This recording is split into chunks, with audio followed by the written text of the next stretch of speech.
অপরূপ সৌন্দর্যের লীলাভূমি বান্দরবান। ট্যুরের সময় এলে বান্দরবানে যাওয়ার জন্য মন প্রায় পাগল প্রায় থাকে সবারই, কিন্তু বাজেটের কারণে হয়তো বা আটকে যান। তাই আজকে আমরা দেখাবো কম খরচে কিভাবে বান্দরবান যাবেন। এই কারণে আমরা কমলাপুর রেল স্টেশনে চলে এসেছি। আমাদের গন্তব্য চিটাগং। তরুণ এক্সপ্রেসের 11:30 স্নিগ্ধ এসি চেয়ারে দুটো টিকিট কেটেছি, জনপ্রতি 777 টাকা করে। ভেতরে যদি দেখতে চান, ভেতরে বেশ ছিমছাম ছিল, সিটগুলো বেশ প্রশস্ত এবং নরম, সামনে পা রাখার এনাফ প্লেস আছে এবং বাথরুমটার কন্ডিশনও ভালো ছিল। দেখুন, সিটগুলো অনেকটাই কিন্তু কক্সবাজার ট্রেনগুলোর মতোই। সো বুঝতেই পারছেন, আধুনিকই বলা যায় তরুণ এক্সপ্রেসের সিটগুলো। শুকনো খাবার যদি নিয়ে যান বা আপনাদের পার্টিকুলার, সেগুলো সামনে রাখার জন্য এনাফ প্লেস আছে এখানে। আপনার শুকনো খাবার নিয়ে যাবেন, কারণ মাঝখানে কিন্তু নামা যাবে না। খিদে লাগতেই পারে, যদিও জার্নিটা খুব বেশি না, মাত্র 6 ঘন্টা লাগবে। 5:15 আমরা পৌঁছে যাবো হয়তো চিটাগাং রেল স্টেশনে। ওকে, এখন আমরা ট্রেনে বসে গেছি। ট্রেন ছাড়বে 11:30টায়, বাট আপনারা জানি যে তরুণ এক্সপ্রেস ছাড়তে একটু দেরি করে। তো এখন মোমো বলো, ট্রেনটা কেমন লাগলো? ট্রেনের সার্ভিস অনেক ভালো, চেয়ারগুলো অনেক আরামদায়ক আছে, আর এসি আছে, সব মিলিয়ে কমফোর্টেবল। আমি আসলে ফার্স্টে ভাবছিলাম যে এসি সিট নন এসি যেগুলো নিব, পরে এসিটাই নিলাম বিকজ একটু কমফোর্টেবল বেশি লাগবে হয়তো এর জন্য। বাট ইয়েস, আসলেই কমফোর্টেবল লাগতেছে। সিটগুলো বেশ আরামদায়ক মনে হচ্ছে নাকি? সিটগুলো আরামদায়ক, মানে বাসের মতোই কাইন্ড অফ। আমরা যে নর্মাল এসি বাসগুলোতে যাই, বাসের মতোই কাইন্ড অফ। আর সবকিছু মিলে ভালোই লাগতেছে। ছাড়ার পর বাকিটা বুঝবো। সারা বসে কাটাইতে অসুবিধা হবে না ইনশাল্লাহ ইনশাল্লাহ। আমাদের এটা হচ্ছে ফার্স্ট, মানে চিটাগাং বা কক্সবাজার এলাকাটাতে আমরা হচ্ছে ট্রেনে ফার্স্ট যাচ্ছি। চিটাগাং হয়ে আমরা বান্দরবানের উদ্দেশ্যে রওনা করবো। তো ট্রেনে এর আগে আমরা শ্রীমঙ্গল গিয়েছিলাম, বাট এখন হচ্ছে চিটাগাং উদ্দেশ্যে যাচ্ছি। এবং তরুণ এক্সপ্রেসকে আসলে ভালোই লাগবে এখন পর্যন্ত। যদি ওয়াশরুমটা আমি দেখি নাই, ওয়াশরুম নিয়ে আমার একটা অ্যালার্জি আছে। এই ট্রেনের ওয়াশরুমের কাছাকাছি গেলেই মনে করেন যে কমিডল খাওয়া লাগবে মনে অবস্থা হয়। তো ওয়াশরুম জানি না, ওটা দেখি পারলে দেখাবো। বাট স্টিল এখন পর্যন্ত মনে হচ্ছে ঠিকঠাক, বসে খারাপ লাগছে ভালো লাগছে আর অবস্থা। এবং এসিটাও কমফোর্টেবল নাকি? এসিটা কমফোর্টেবল, মানে একদম গা পুরাই ফেলতেছে না একদম শীতে এখন পর্যন্ত মনে হচ্ছে। শুরুতেই দুর্ভোগের শিকার হলাম যখন লাগেজের চাকাটা ভেঙে গেল। ভাই কি যে গেল! আমাদের ট্রেন ছেড়ে দিল বেশ একদম টাইমলি, একদম 11:30 ট্রেন ছেড়ে দিচ্ছে। সো দেখা যাক কয়টায় পৌঁছাই। সো কেমন এক্সাইটেড? আমি অনেক এক্সাইটেড, বান্দরবান ফার্স্ট টাইম। যাই হোক, দেখা যাক। ট্রেন চলতেছে, ট্রেনের মতো খুব একটা শব্দ নাই, আর অনেক না, শব্দ নাই বলতে এখনো কিন্তু মানে চলা শুরু করতেছে। পরে দেখা যাক। তো এসির মধ্যে একটু শব্দ কমই লাগে, এই কারণে এসি সিটটা নেওয়া। এখন 5:15 বাজে, আমরা আমাদের স্টেশনে পৌঁছে গেছি। এটা বলতে ট্রেন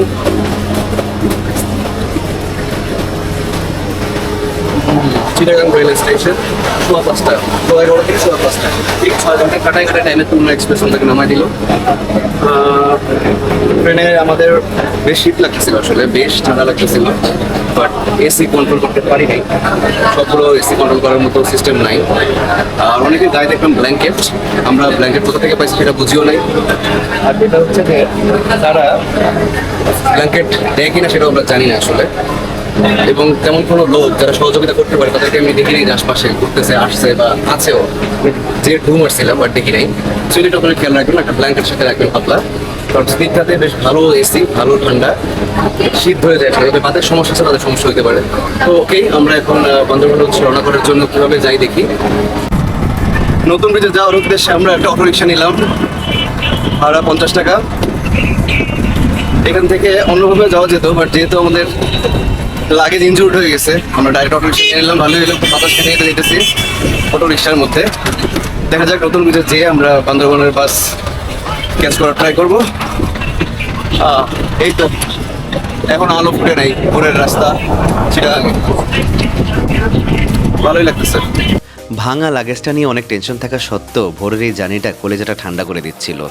সুন্দর ঠান্ডা শীতল একটা বাতাস এবং চারপাশে খোলা একটা পরিবেশ, দারুণ লাগছিল সত্যিকার কথা।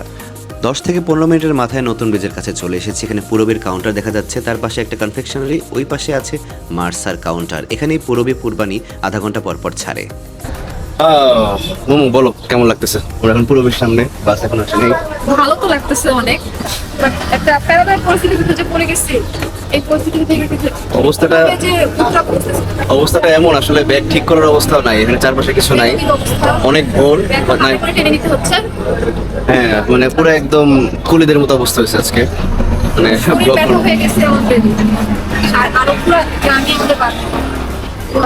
অনেক ভোর। তো চিটাগাং হয়তো খুঁজে বের করা যায়, তখন চিটাগাং তো একটা সিটি, ওরে কিছুই খুলে নাই। বান্দরবানে যে আমরা আসলে এরকম ঠিক ব্যাগ ঠিক করে কিছু পাবো কিনা জানি না, একবারে কক্সবাজারে যে খুঁজতে হবে। সো অনেক কষ্ট আসলে, ওয়েট করতেছে হয়তো, বাট ইটস ওকে, হয়তো বান্দরবান যে মন ভালো হয়ে যাবে, দেখি কি হয়। আর বাসের কাউন্টার তো এখনো খুলেই নাই, সাড়ে পাঁচটার বেশি বাজে, 6টা থেকে ফার্স্ট বাস আসার কথা। আর নতুন বেজে আসতে সময় লাগছে হচ্ছে প্রায় কত, 15 মিনিট, 10-15 মিনিট ফ্রেশ রাস্তা। ঠিক আছে, বাস আসুক, দেখা যাক বাসের কন্ডিশন কেমন। তখন 6টা বেজে গেছে, এখনো পুরো বের কাউন্টার খুলে নাই। তো আমরা এর মধ্যে জানলাম যে আমাদের পাশে যে মার্সার কাউন্টারটা, একটু আগে আমি দেখালাম যেটা, মার্সার কাউন্টারটা থেকে বললো যে তারা আগেই মাত্র 4 জন যাত্রী নিয়ে চলে গেছে। তার মানে মার্সা বান্দরবান যাচ্ছে, তা জানতাম না আমরা। সো ওই মিস্টেক, পূর্বের জন্য ওয়েট করতে করতে একজন জানালো যে আসলে ফার্স্টে কুরবানি ছাড়বে। কুরবানির কাউন্টারটা এটা না, কুরবানির কাউন্টার আবার সৌদির পাশে আরেকদিকে। 6:20 ওটা ছাড়বে, 6:50 মানে আধা ঘন্টা পর পর শিফট করে, 6:50 পূর্বে ছাড়বে। তো এখানে দাঁড়ালো, এদিক দিয়ে মনে হয় বাস যায়, সিট খালি থেকে এখান থেকে উঠা যায়। আর না হলে সৌদিয়ার পাশে লাল বিল্ডিং আছে, ওখানে কুরবানির কাউন্টার থেকে বাসে উঠতে হবে। So new information for us, আমরা জানতাম না। সো একটু দোকান থেকে স্বীকার করতে হইলো, বিশেষ করে মার্সা দিয়ে বান্দরবান যাচ্ছিল, এটা জানলে তো আমরা এতক্ষণে গাড়িতেই থাকতাম। মাত্র 4 জন যাত্রী নিয়ে চলে গেছে। সো আপনারা এটা মাথায় রাখতে পারেন। আর আশপাশে একটু খোঁজ নেবেন যে কোনো বাস নতুনভাবে যাচ্ছে কিনা বান্দরবান। আর পূর্বে কুরবানি কোনটা আগে ছাড়তেছে এটা একটু খোঁজ নেবেন, দুইটা কাউন্টারেই যাবেন। তো অ্যাট লাস্ট আমরা কুরবানিতে, এখন বাজে 6:05, 6:20 ছাড়বে। তো যাই হোক, আমাদের কুরবানি বাস বাসে মোটামুটি এভারেজ একটা বাস। তো বাকি কথা পরে বলবো, আপাতত বাসে আমরা উঠলাম, দেখি কয়টায় ছাড়ে।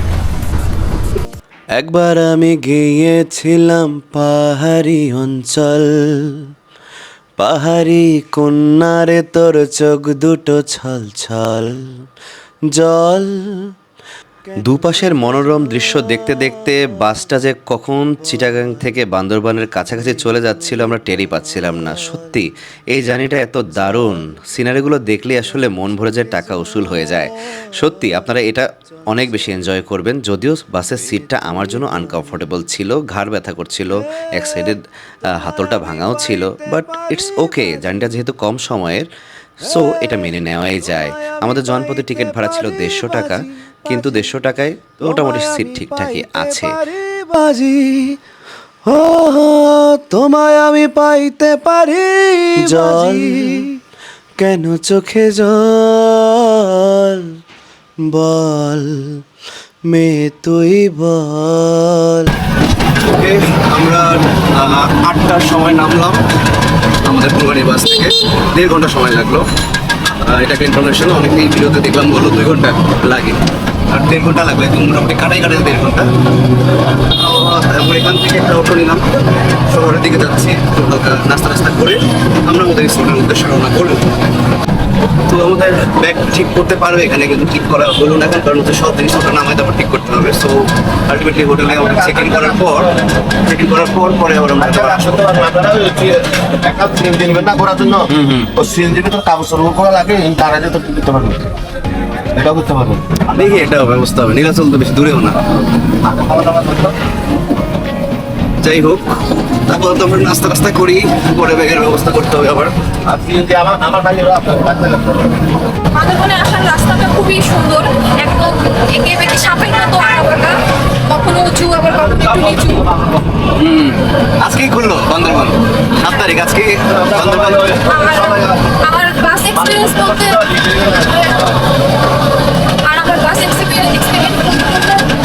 বাসটা খুব একটা ভালো লাগে নাই।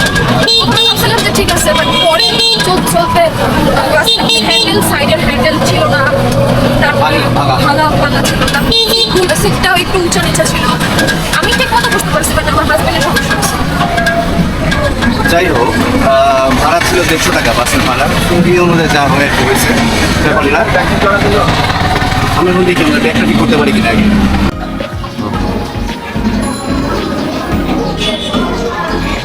কি খাবো বাবু? আমি ভাত খাবো, ভাত খাবো। ক্ষুধা লাগছে আমার। ওকে, আমরা এখন নাস্তাটা করি, তারপর আমরা ব্যাগ ঠিক করবো কি করবো ডিসিশন নিব, এরপর আমাদের গন্তব্য নীলাম্বরী। 30 টাকা অটো ভাড়া দিয়ে আমরা জাফরান হোটেলে নাস্তা করতে এলাম। আপনারা বান্দরবান শহরে নেমেও সেখানে নাস্তা করতে পারবেন, অনেক হোটেল আছে।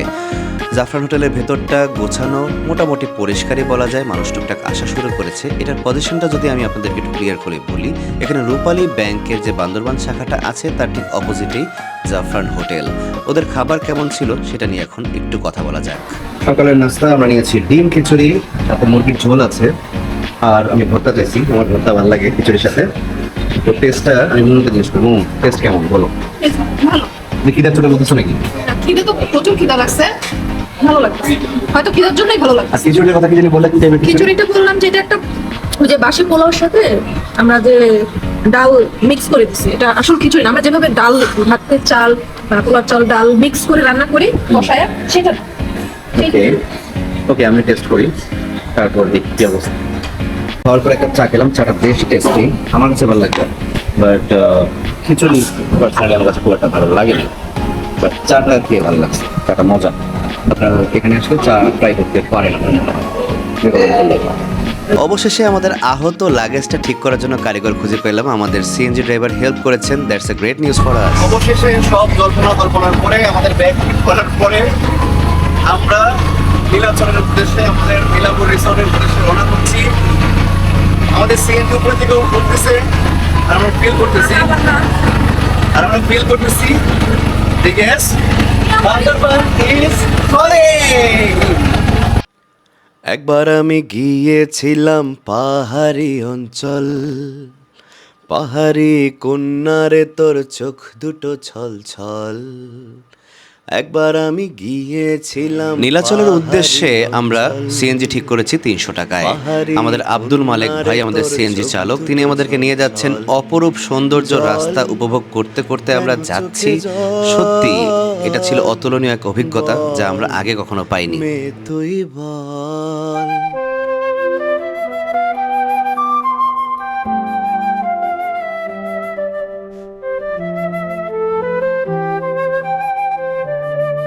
বান্দরবানে এলে বান্দরবানের রাস্তায় যথেষ্ট আপনাকে খুশি করে ফেলতে।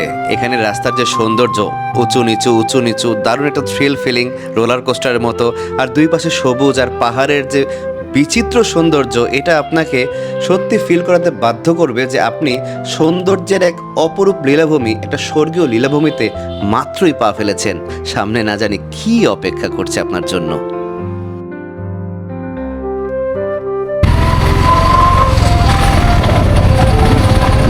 আমরা নীলাচলে ঢুকে গেছি, নীলাম্বরের এরিয়াতে।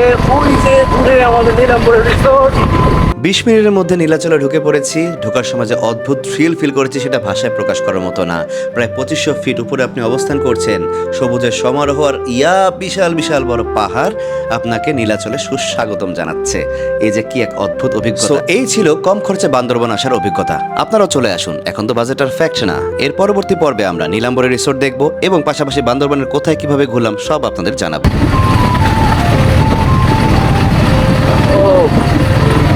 অসাধারণ সৌন্দর্য। নীলাম্বর is welcoming us, Nilachal is welcoming us. এই যে নীলাম্বর রেস্টুরেন্ট।